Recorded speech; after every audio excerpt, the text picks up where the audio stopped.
Bismillahirrahmanirrahim. Ladies and gentlemen, welcome to lecture number 22. And this is the last lecture of this seminar, business analysis. This is the third lecture on techniques. We have a few lectures on business analysis. Actually, we have about 16 sessions on business analysis seminar, and we have learned a new dimension of knowledge, and that is about business analysis. And we have learned about the knowledge areas. We have discussed them in good detail, how these knowledge areas defined, and how tasks are defined. And then there are techniques which are used in those tasks and in knowledge areas. And we had discussed about those techniques in last two sessions. And we had also discussed over there that these techniques cannot only be applied to business analysis, but they can also be applied to any body of knowledge, project management and supply chain management and quality management, whatever the dimension of knowledge we have. So these techniques are not unique to business analysis only. Let's summarize the business analysis a little bit. So we do know now about the definition of business analysis and business analyst, and we are having 7 knowledge areas, and those knowledge areas are business analysis, planning and monitoring, and then we have elicitation, and then we have requirements management and communication, and then we have enterprise analysis, and then we have requirements analysis, and then we have solution assessment and validation, and then we had underlying competencies. So there are 6 tasks to business analysis, monitoring, planning and monitoring, and then we had 4 tasks for elicitation, and then we had 5 tasks for requirements management communication, and 5 tasks for enterprise analysis. Then we had 6 tasks for requirements analysis, and then we had 6 tasks for solution assessment and validation. And the competencies, they were we have grouped them in 6 groups, and then there are a number of competencies which are covered under that. But remember, those competencies are not only competencies which are required, but we can actually add anything which is adding value to our body of knowledge to carry out business analysis activities and processes and tasks. And then we had talked about techniques, and as we had discussed that, we have 2 sessions, and this is the last 3rd session. So let's start by starting the summary of the previous lecture. So other day we were discussing about the estimation, and estimation is the approximation of the cost and effort, and estimates maybe of time, effort, resources, costs, durations, and materials and machinery and stuff like that. So, and we had discussed about the elements of estimation, analogous and Delphi and parametric and top or down and bottom up estimates and stuff like that. And then we had discussed about the advantages and disadvantages of the estimates. We need estimates because we cannot assess the price or the cost in future. But to develop an estimate does not only gives you any guarantee that uncertainty has been gone. So depending upon the type of estimation we are using and the information we have, so the accuracy will be different, and hence uncertainty will remain there. But this estimation thing gives us a very good baseline at least, so we can actually work on that. And then we had discussed about rolling wave concept, so that is kind of elaboration of the things, and with the passage of time, the visibility is more in the future about our project, so we can have.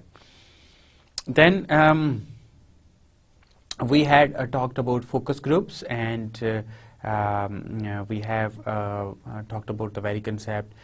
We can have like 6 to 12 persons together, and we can float questions among them, and as these are from us pre-selected persons, and then we have facilitator over there, and we can collect their opinions on an issue or problem or insight into the requirements and stuff like that. So this is a very good technique which can be used in so many different dimensions. Then we had talked about functional decomposition. A function was actually divided into subfunction, and those subfunctions can be divided into processes, and those processes may be divided into sub-processes, and those sub-processes may again be divided into activities. So in this way we can have very good understanding of any function. And then we had talked about a very important technique, and that is interviews, and interviews may be structured one and unstructured interviews, and when we can have like okay, we are having fixed time with us, so we need to restrict our interview to that time, so we structure questions which needs to be asked, and then if somebody answers such questions, we have probable questions as well. So this is about structured interviews. And then we had talked about unstructured interviews over there.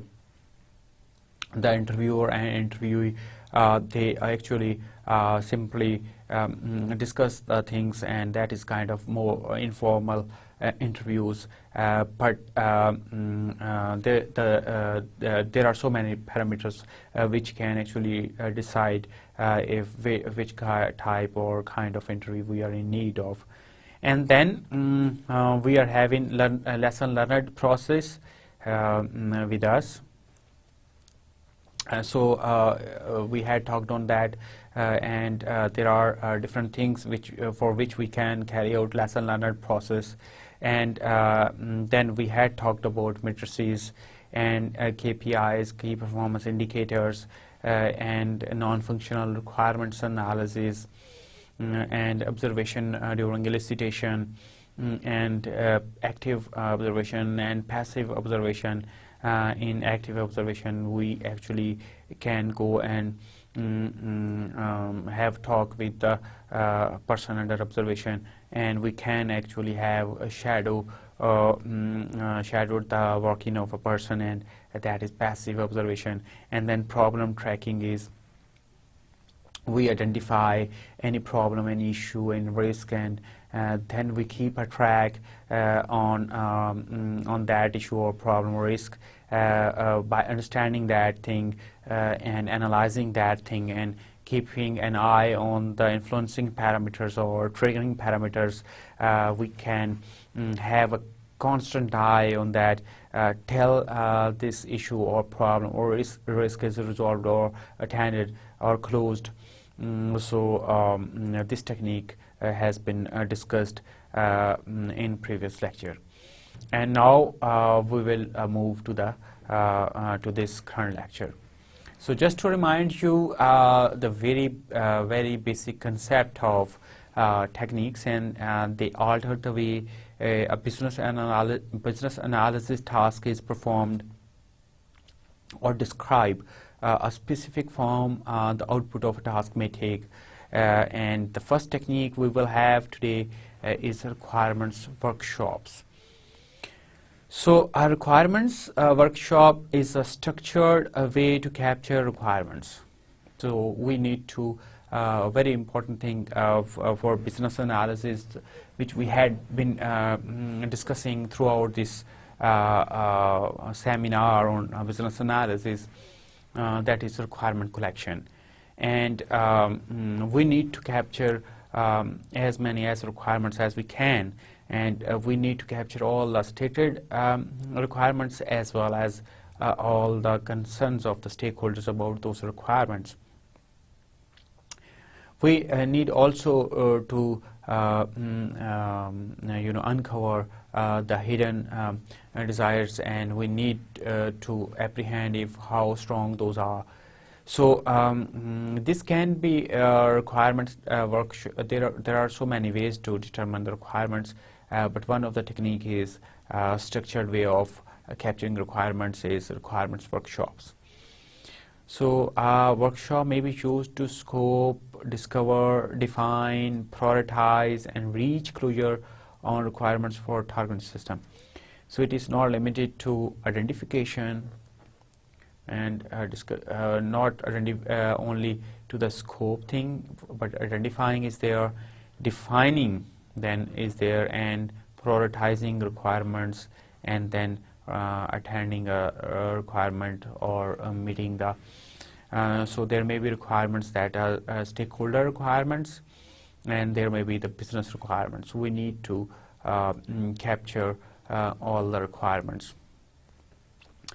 A requirement workshop is a highly productive, focused event attended by carefully selected key stakeholders and subject matter experts, SMEs, for short, intensive period, typically 1 or few days. So that is very, very dedicated activity, and hence should be very highly productive. So the workshop is facilitated by a team member or ideally by an experienced neutral facilitator. A scribe, also known as the recorder, documents the requirements elicited as well as any outstanding issues. So a business analyst may be the facilitator or the scribe in these workshops. People, they accept the authority of a facilitator if that is one a learned, experienced person. By experienced, I don't mean aged person. By experienced, I mean one with having knowledge and for which the authority has already been established because of his or her knowledge among the participants, and when he or she speaks, so they have very good idea and understanding if what is going on over there. So this is about requirements workshops. And then there are elements of requirements workshops. So prepare for the requirements workshop is the first element, what we need to do is we need to clarify the stakeholder needs and the purpose of the workshop. Needs, what do we mean is the one which are stated needs and or some underlying needs. We need to understand those, and then we need to clarify what are the needs, and we should be telling the participants of the workshop of the purpose of that workshop.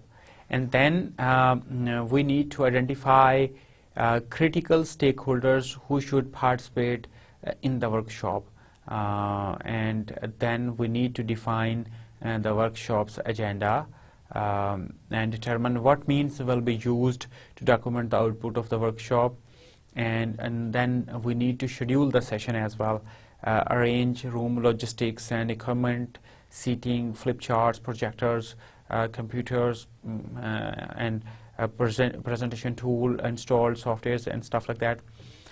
and send materials in advance to prepare the attendees and increase productivity at the meeting. And then conduct pre-workshop interviews with attendees. This is very important. So then you can have very good apprehension if how can you deliver, or how can you create an conducive environment for the participant. Then you can have, if the people they're not comfortable over there, how can we prepare that thing which we want to.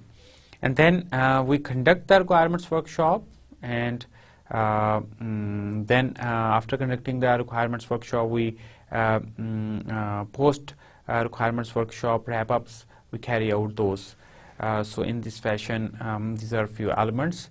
And then conduct the requirements workshop is further like elicit, analyze, and document requirements, obtain a consensus on conflicting views, and maintain focus by frequently validating the session's activities with the workshop stated objectives, and post requirement workshops wrap up. Follow up on any open action items that were recorded at the workshop, and complete the documentation and distribute it to the workshop attendees and the sponsor. So this is all about post requirements workshops wrap up. And then what are the advantages of requirements workshop?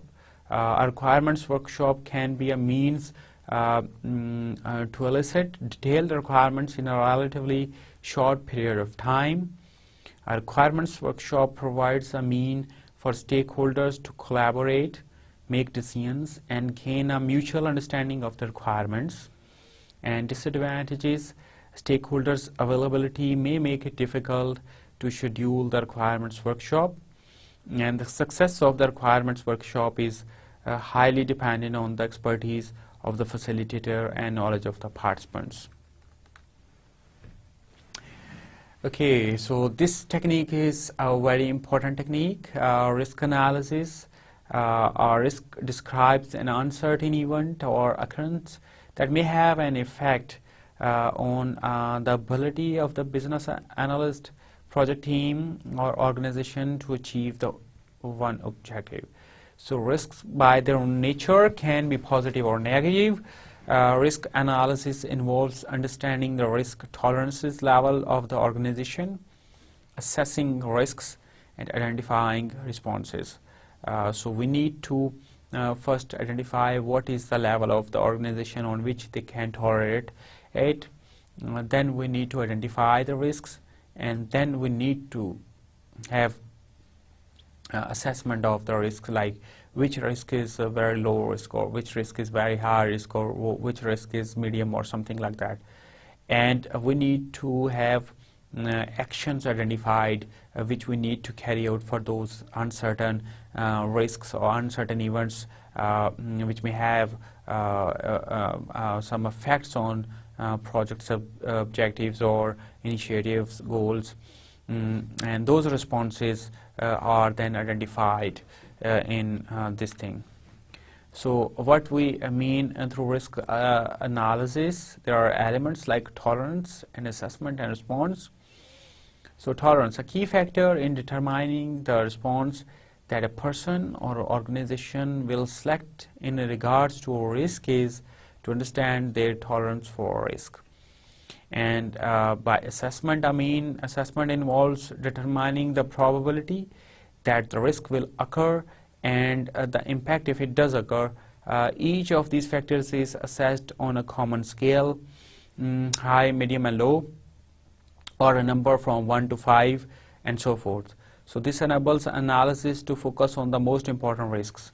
So let's have one example. So we have this project of a construction of a house, and one of the risk is rain, and another of the risk is late delivery of materials, or if we can say like interrupted delivery of materials, and this is 1, this is 2, and then we are having some leaving of project manager is one risk, and 4th is absentee of critical activity team member, and then some rejection of one deliverable, and 6 is non-conformance of concrete with quality standards. So we are having these 6 risks over there. So we can see, I can, like 1, 2, 3, 4, 5, 6, and then we need to understand what is that risk, like rain. So what is whether this is high risk or low risk or medium risk. So that will depend on further analysis of that risk, like what is the probability of that rain. So that is like in August, that is high, and interrupted delivery of materials, the probability is low, and leaving of PM is like very low, and absentee of critical activity team member is again low, and rejection of one deliverable is very low, and non-conformance is like medium. And now let's have another thing. This is for probability. What is the likelihood if such risk will have? And second thing which we will be discussing is impact. So what if it rains? And we do know that in August this may rain, so that's why probability high. But the impact is, that won't have such impact. So that may have like low impact. And for leaving of PMI, project manager, so impact is like high. And absentee of critical activity member, so that is again high, and this is very high, by the way. And then one of so we are having, so this is very high, and this was interruption of delivery of materials, so that will be having like medium over there. And then 4th is like high, and 5th is rejection of one deliverable, so that is very high risk impact. And then concrete, so that is a kind of high. Now we need to apprehend what is the cumulative score. So we can use some metrics to define where we are. So we can have a matrix. I'm actually creating, you can see over there. So we are having like 1, 2, 3, 1, 2, 3, 5, 1, 2, 3, 4. We need to add one more over there. So so over there we are having impact, and over there we are having probability. So if we are taking risk number 1, so probability is high, so that is I write there very high, high, medium, low, and very low. And over there we write very high, low, and very low, and low, and medium, high, and very high. So the probability is high, which is over there, and impact is low. So this is very high, and this is low. So risk number 1 is somewhere over there. And then probability is low. Probability is something Oh, okay, let me check. Probability is high, so that is very fine. Now the probability is low, somewhere over there, and medium, so there, this is second risk. And then we are having very low as far as probability is concerned, very low over there, and impact is very high, so this is risk number 3. Impact, okay, no, this is not probability, and over there, this is number 3, impact is very high. And then 4 number risk, so the probability is low, something like there, and impact is high, something over there, 4. And then very low is very low over there, and very high is very low and very high, so this is again 5. And then 6 number is medium probability, and medium, and then we are having high, so this is for probability, and high over there, so we are having this is over there.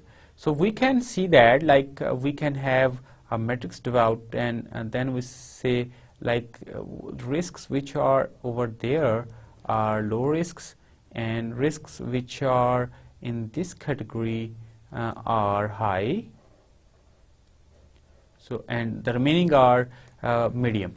So we can assign, so 2 number is low risk, and 1 number is medium, and 3 number is medium, 4 number is medium, 5 number is medium, and 6 number is high. So in this fashion we can have an assessment of the risks. So this assessment is called qualitative assessment, qualitative analysis of risks. So and then we can, now we do not have which risk is high, which is medium, which is low. Now we can actually do the we can choose one action for responding that very risk. So advantages. So risk analysis enables an organization to prepare for likelihood that at least some things will not go as planned. Disadvantages. The number of possible risks to most initiatives can easily become unmanageably large. It may only be possible to manage a subset of potential risks.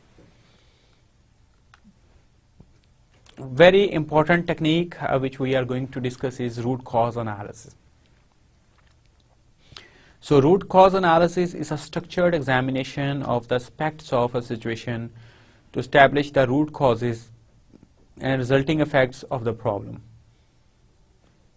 A critical element of root cause analysis is to ensure that the current business thinking and processes are challenged. That is, do they still make sense or provide good business value in light of current realities? So we need to evaluate that. हमें ये भी देखना है कि असल वजह क्या है, हमारा प्रॉब्लम हो क्यों रहा है, जो हमें मसले आ रहे हैं उसकी असल वजह क्या.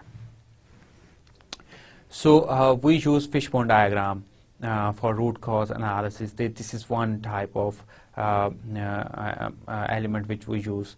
A Fishbone Diagram is also known as Ishikawa or cause and effect diagram. So that is used to identify and organize the possible causes of a problem.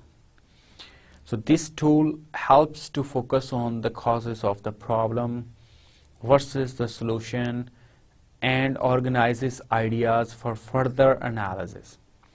Steps to develop a cause and effect diagram include: capture the issue or problem under discussion in a box at the top of the diagram, draw a line from the box across the paper or whiteboard, forming the spine of the fishbone. So we need to understand, like, what is the cause of that delay in a project, or let's say what is the cause of increase in the cost of a project, construction project, let's say. So we need we need to create some box, draw a line from the box across the paper while forming the spine of the fishbone diagram, just like that, and draw diagonal lines from the spine to represent categories of potential causes, something like that. And the categories may include people, process, tools, and policies, and etc. So we take market causes when we are causes of cost increase or cost overrun, market prices, and then risks, and then poor estimation, and then we can have a category like unavailability of resources, and so on and so forth, and draw smaller lines to represent deeper causes. So if we are taking market prices, so we take like prices of steel, prices of cement, prices of sand, and stuff like that. Brainstorm categories and potential causes. What is the cause of steel price hike? What is the cause of cement hike? What is the cause of sand? And analyze the results. Remember that the group has identified only potential causes of the problem. Further analysis needed to validate the actual cause, ideally with data, and brainstorm potential solutions once the actual cause has been identified. So this is the fact, and this is category 1, 2, and 3, and this is having 1 over there, and there may be another over there, and then something like over there, and something like over there, and then contributing arrows, and tertiary causes and secondary causes and stuff like that. So there may be further. So then we reach to the primary cause, or the actual cause, something like that. Okay, we have identified that this is actually stating something over there which is actual cause, and that is root cause. So this is a very good element of root cause analysis. And then we can use 5 whys to have root cause analysis done for ourselves. And the 5 whys is a question asking process to explore the nature and cause of a problem. The 5 whys approach repeatedly asks a question in an attempt to get the root cause of the problem. Just to use this technique, write the problem on a flip chart of the whiteboard and ask, why do you think this problem occurs? And capture the idea below the problem. And you need to ask why you think like that again, and capture the idea below the first idea. Continue with step number 3 until you are convinced the actual root cause has been identified. This may take more or less than 5 questions with experience. A technique is called the 5 whys because it often takes that many to reach the root cause, not because the question must be asked 5 times. So this is another very good tool to have root cause analysis.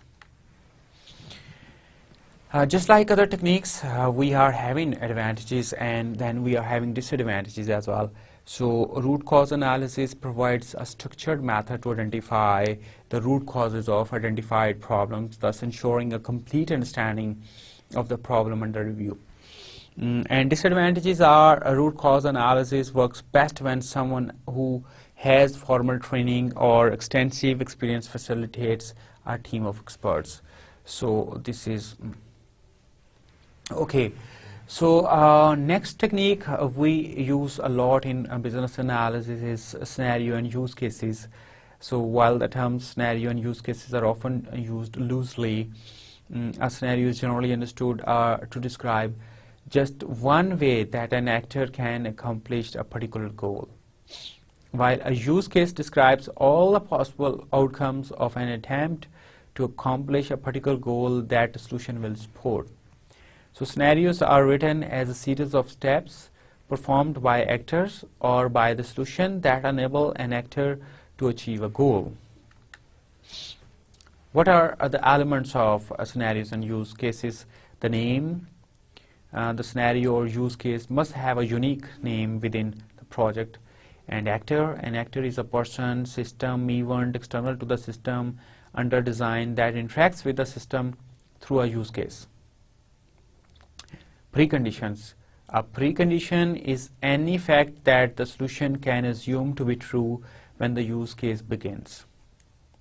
And flow of events describes what the actor and system do during the execution of the scenario or use case. Post conditions, any fact that must be true when the use case is complete, and relationships between actors and use cases are called associations. Associations don't represent input, output, time, or dependency. So these are different elements. And there are advantages and there are disadvantages. So advantages, use cases are good at clarifying scope and providing a high-level understanding of user behavioral goals, normal situations, alternatives or exception paths through an activity or business process.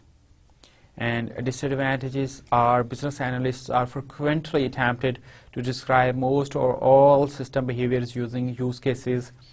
Because many requirements can be captured in use case format, there is frequently a temptation to use them to capture all requirements, even in situations where it is difficult to apply them or another analysis method might prove more effective. So this may be. Then we have this technique of scope modeling. So scope models serve as a basis for defining and delimiting the scope of business analysis and project work. And scope models allow the definition of a complete scope, that is, the boundaries of the scope correspond with the natural boundaries of the business domain.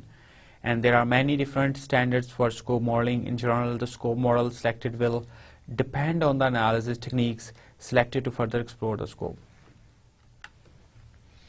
And there are elements and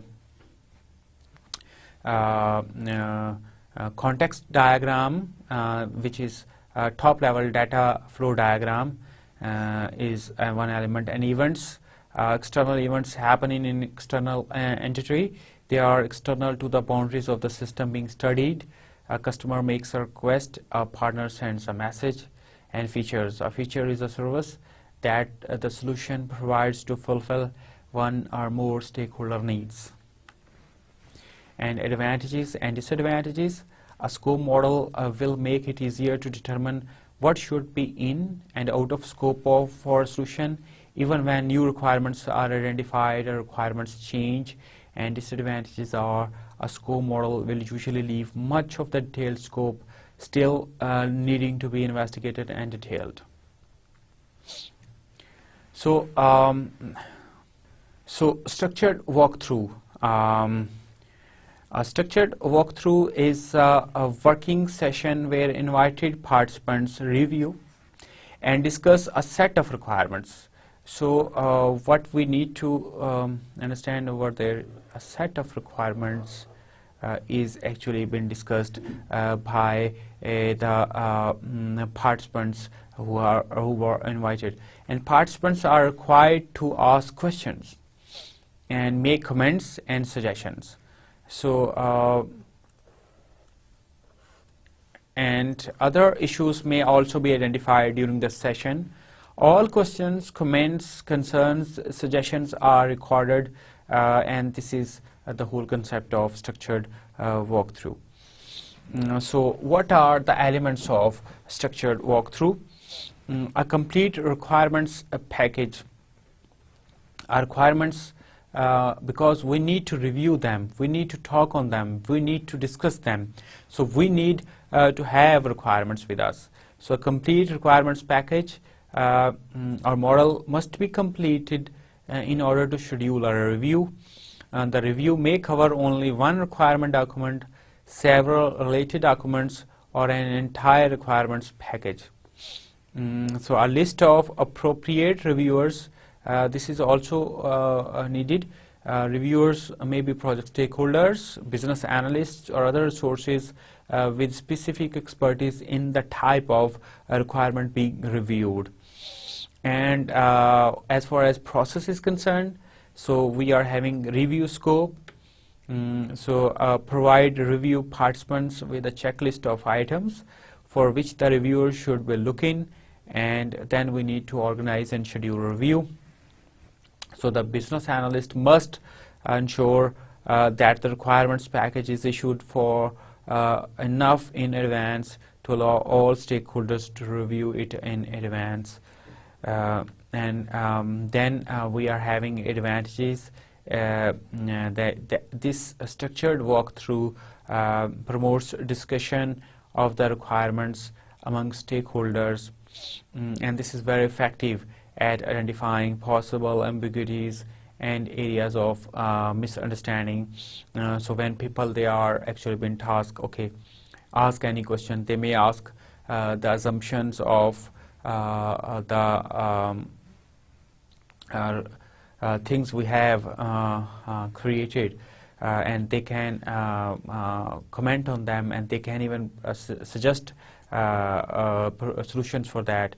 So these are few advantages. And then as far as disadvantages are concerned, so review sessions can lead to repeated revisions if changes are not carefully managed, and the length of the revision and review cycle can result in a lengthy approval process. So these are few disadvantages of structured walkthrough. Okay, so another thing that is very important, and that is a survey or questionnaire which can be used as a technique. So a survey is a measure of eliciting information from many people, sometimes anonymously, and this is very important, in a relatively short period of time. So कुछ लोग ऐसे होते हैं जो discussion करते हुए, बात करते हुए थोड़ा सा झिझकते हैं. कुछ ऐसे लोग होते हैं जो गैदरिंग के अंदर डिस्कशन करते हुए झिझकते हैं या अपनी ओपिनियन नहीं देते. कुछ लोगों के लिए गैदरिंग इटसेल्फ एक डिस्ट्रैक्शन है. कुछ लोग जो है इंटरव्यू से घबराते हैं. कुछ लोग किसी के सामने कोई अपना मौक़िफ़ देने से उनको थोड़ा सा इशू होता. सो जो भी इस तरह की चीज़ हो, so what we can do is we can have a survey. और फिर दूसरी बात है कि हम अगर इंटरव्यूज़ करने हैं तो इंटरव्यूअर हो सकता है 1, 2 या 3 लोग हों, और जो इंटरव्यू जिनसे हम रिस्पॉन्स लेना चाह रहे हों वो 200-300 लोग हों. In that way that will be quiet time consuming activity. तो फिर हमें एक ऐसी चीज़ जो कि बड़ी फास्ट हो, जो कि थोड़े टाइम में हम ज़्यादा डाटा इकट्ठा कर सकें. So we carry out survey और questionnaire. So survey sometimes that they are carried out anonymously, and in a relatively short period of time they give the results. So a survey can collect information about customers, products, work practices, attitude, issues, problems, opportunities, threats, risks, and list is a long list. And then a survey may also be referred to as a questionnaire. सो सर्वे करते वक्त हम questionnaire भी use कर सकते हैं. जब questionnaire use करेंगे तो फिर हमें उसको स्ट्रक्चर करना पड़ेगा, और हमें ये पता होना चाहिए कि हमारा ये जो क्वेश्चन है ये कैसे हमारी कैटेगरी को कैसे रिलेट कर रहा है, और हमारे जो बाकी चीज़ें हैं उनको कैसे रिलेट कर रहा है, उसकी क्या वेटेज है. अगर कोई रिस्पोंडेंट, उसके साथ फिर हमें ऑप्शंस भी देनी होंगी, क्या हम ऑप्शन देना चाहते हैं या नहीं देना चाहते. तो इसके ऊपर हमारे 2 तरह की कैटेगरीज आ सकती हैं. एक है क्लोज्ड और एक है open ended. So closed questions जिसमें respondent is asked to select from available responses, हम उसको 3, 4, 5, 6 ऑप्शंस दे देते हैं, और जो भी हमारा रिस्पोंडेंट है उसको एक ऑप्शन जो है वो सिलेक्ट करनी है. और ओपन एंडेड के अंदर the respondent is free to answer the question as they wish. One very good example is like if we ask a question,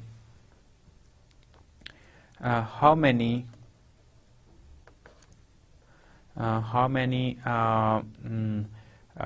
knowledge areas are there in business analysis? A 4, B 7, C 11, D 13. So this is one type of question, and the respondent needs to select one of the option. Or we can give option like what can be improved in your workplace to enhance the efficiency one particular process task. And then a box may be given and everybody can write. I think, so this is the respondent who is actually answering. I think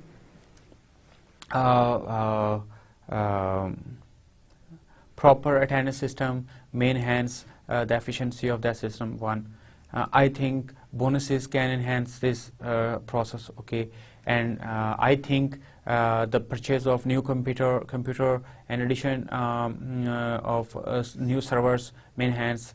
Okay, and then there may be like third or fourth and fifth response. So these responses are kind of where they are based on open-ended things. Over there, as far as closed, so one answer is like how many people are actually selecting 7. So this is only they need to select like B or A or C or D, and they can choose one, right?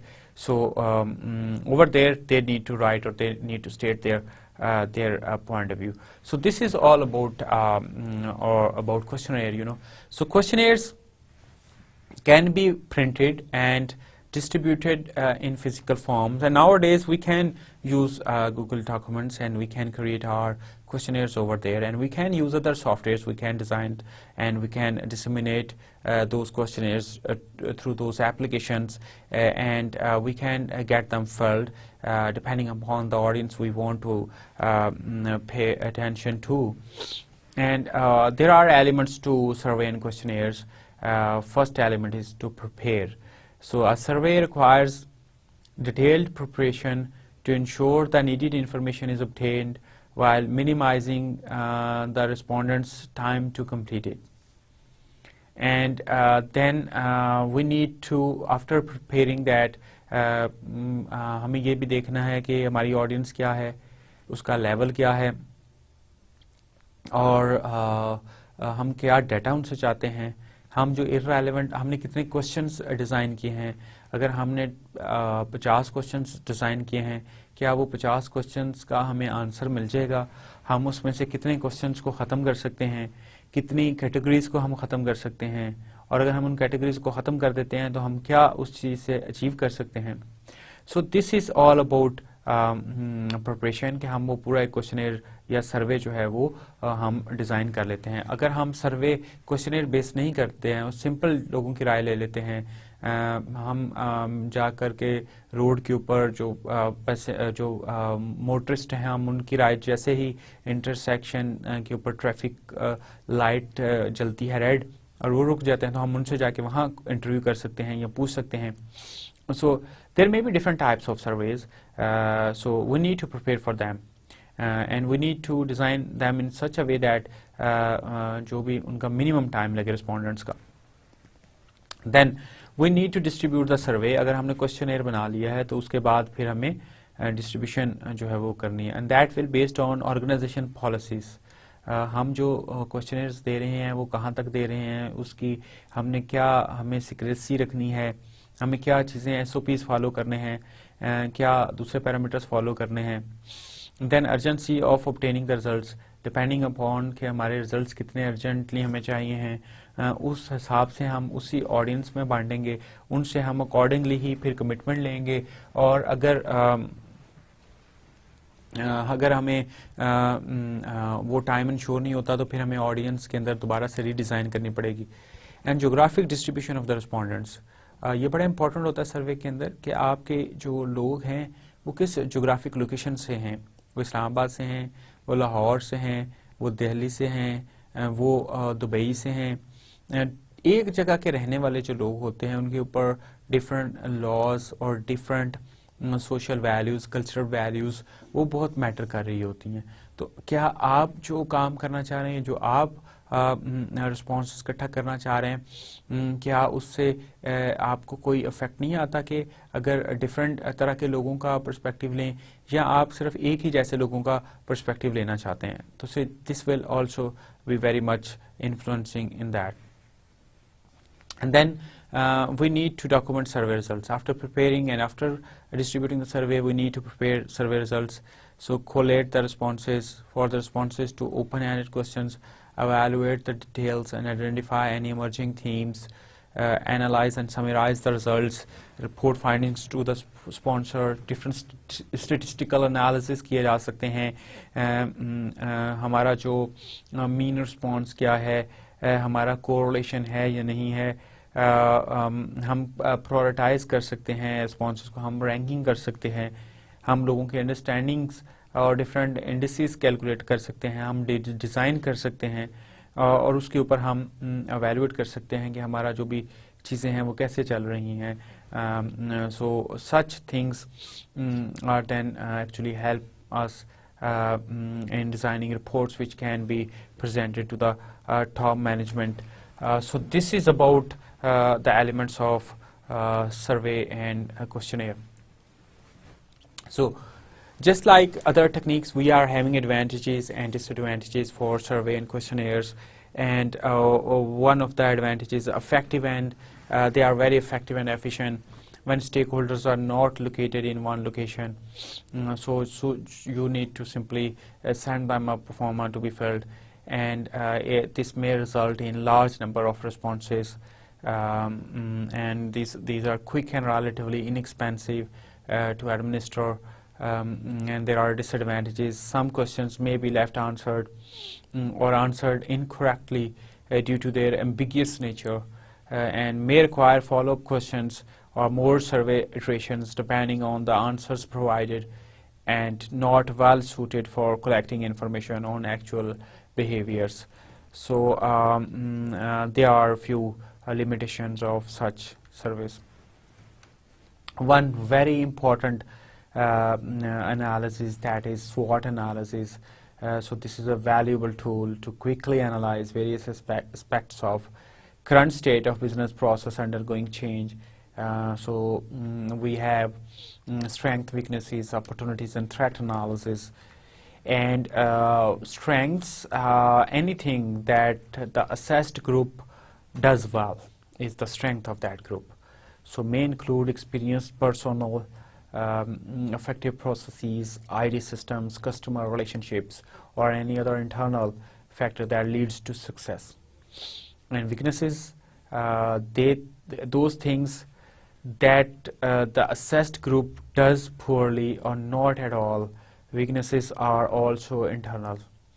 And opportunities, external factors that the assessed group may be able to take advantage of, may include new markets, new technology, changes in the competitive marketplace, or other forces. And threats, so those are external factors that can negatively affect the assessed group. They may include factors such as entrance into the market of a new competitor, economic downturns, or other forces. So these are elements of SWOT analysis. What are the advantages and disadvantages of? So advantages are the SWOT analysis helps quickly analyze various aspects of the current state of the organization and its environment prior to identifying potential solution options. And disadvantages are the SWOT analysis is a very high level view. More detailed analysis almost always needed. So that is very, very generic. Okay, so now we are into another technique, and that is very important technique, vendor assessment. So when solutions are in part provided by the external vendors, suppliers, and subcons, and even contractors and consultants, who may be involved in design, construction, implementation, or maintenance of the solution or solution components, or when the solution is outsourced, there may be specific requirements in regard to involvement of that third party. And we may have few options available with us. So we need to apprehend which party is going to do the work better for us. So before selection, we actually have one assessment that who is going to perform. So either we are having a mechanism set like pre-qualification and post-qualification thing for the procurements, or we can actually have other assessment criteria set.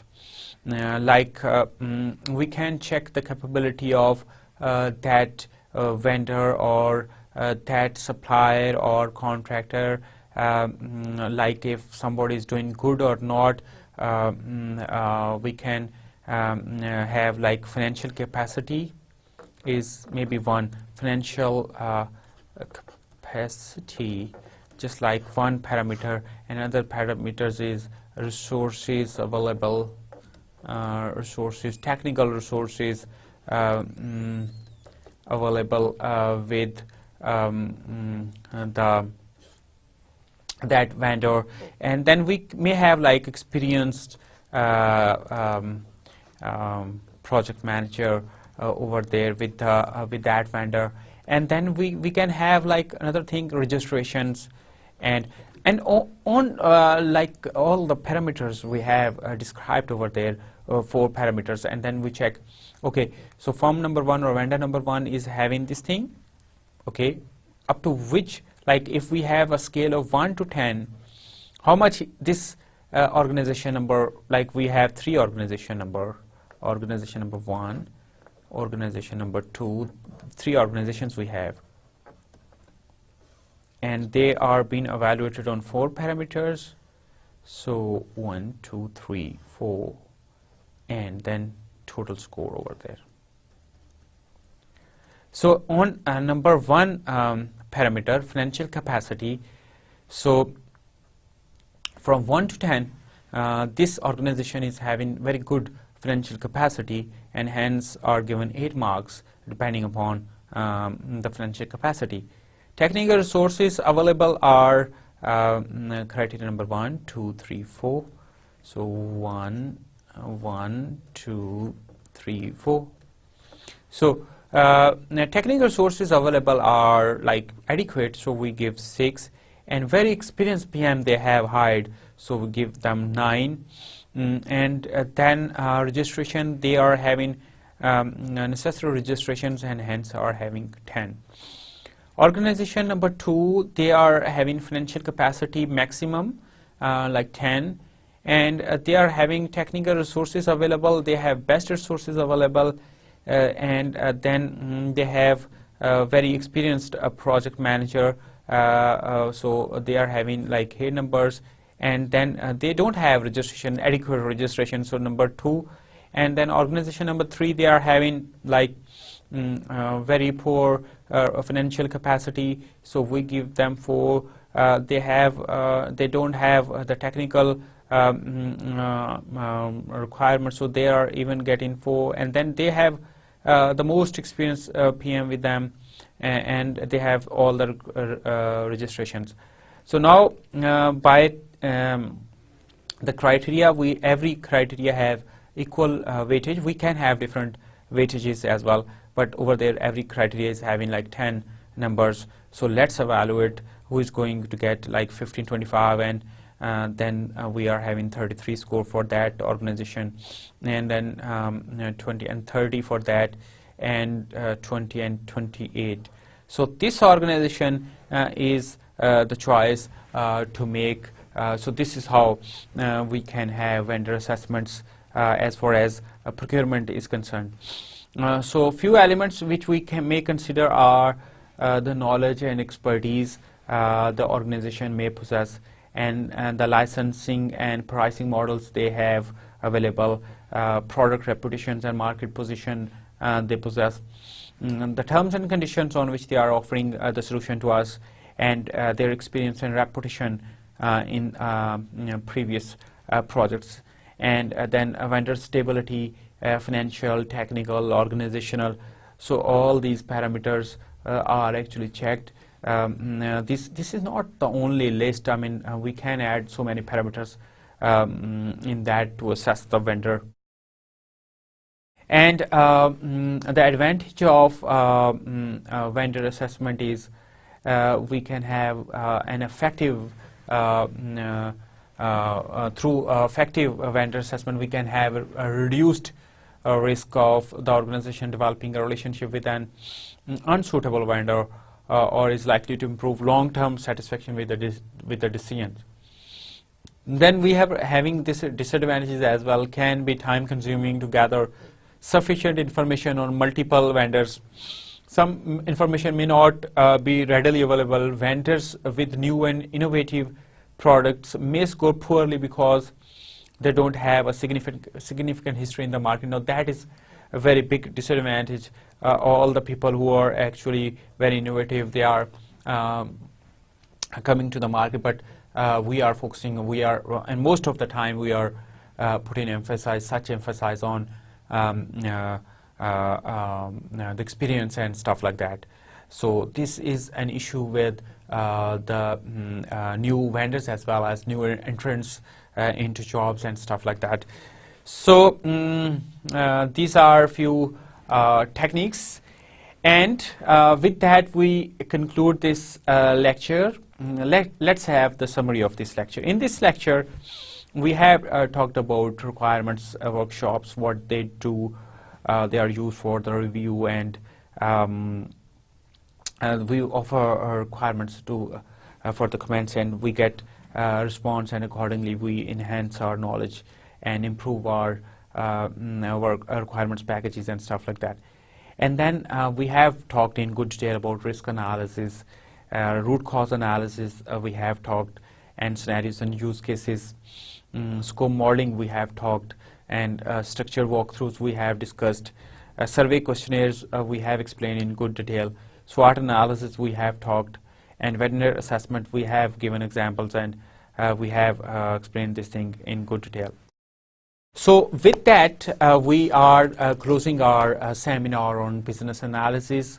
We have completed 2 seminars. One is on program management and one on business analysis, and we are proceeding to the next seminar, but in this particular seminar we have talked about business analysis, and then knowledge areas of business analysis. There are 7 knowledge areas, and every knowledge area except the underlying competencies, which is 7th knowledge area, all the remaining 6 are actually defined or represented by the tasks, and the number of tasks we have talked, and those tasks are then described by the purpose, description, input-output diagram, elements, techniques used, stakeholders involved, and outputs we get through that input.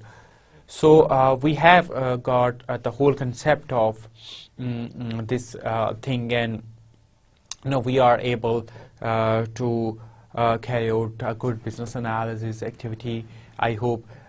So this may add another value to knowledge of the project manager or project management people who are working. So requirement gathering now can be very much effective at their projects. So with this I say thank you, good luck, and Allah Hafiz.